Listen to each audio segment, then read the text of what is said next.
amanduwaza amandipesa Chakwera enawo kalamba Chakwera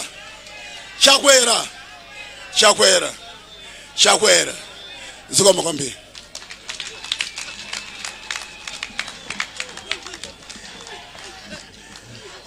Bwana President, ine nabe mpa 1 minute koma amenya 7 minutes koma nachida izi kuti dziko lidziwe tikamati ku DPP anthu adachokako adatawako mpaka na Kabambe mpaka na Nankhumwa ose ataniko atawako.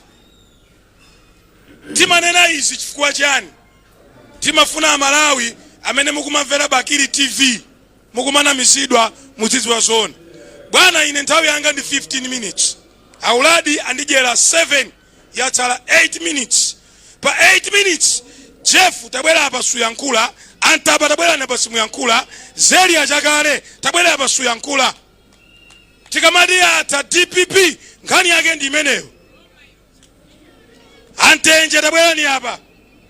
Regional Governor wa DPP hadachokako.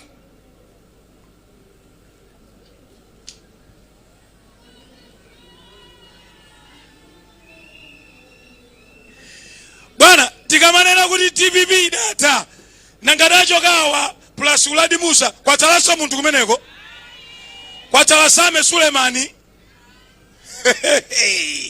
Ajefu akuti mwayimirira anthu awa 1 minute toneka kala 1 minute ikaleso 1 minute.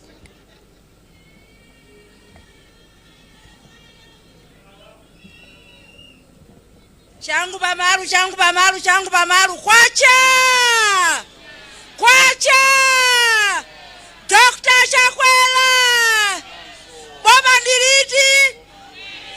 ndiriti opposition iso nditi sali nyanthatu ulemu wanu a state president adziko lino ulemu wanu nduna zonse popeza ndipatsa 1 minute maulemu akhale m'malo mwake.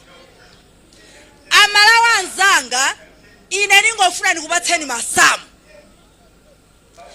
Ine zaka 9 ndi secretary general chipani cha DPP. Koma nditaona kuti apa jamani ngati ine ndinakwanitsa kwalanda chipani mwaya akhoti ndemkaza Dr. Chakwera athana nawo. Mkazi inovala diresi ndikwapengetsa 5 years yose ndikumakhala ku court Dr. Chakwera mutha ajani oberekeza afumu uledzera tiye naone chirembwe kudambwe sichituluka chokha amambana akamwimwe kuti asese bwalo ndi alusesa bwalo kuti Chakwera tuluke bwino.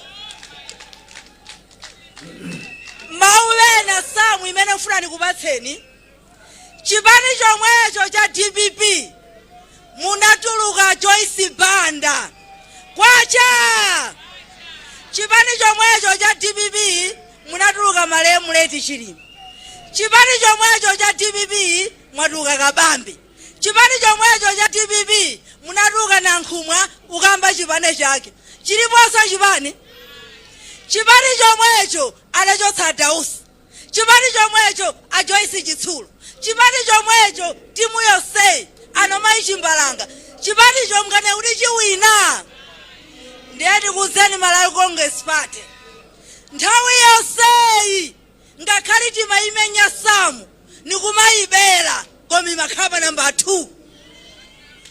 Kodi lero mmene ili mboma aliponso amene ayipeze musatayi nthawi tingokwanitsa constitution ya dziko la Malawi Chakwera apitirize kulamula dziko lino. Zikomo kwambiri.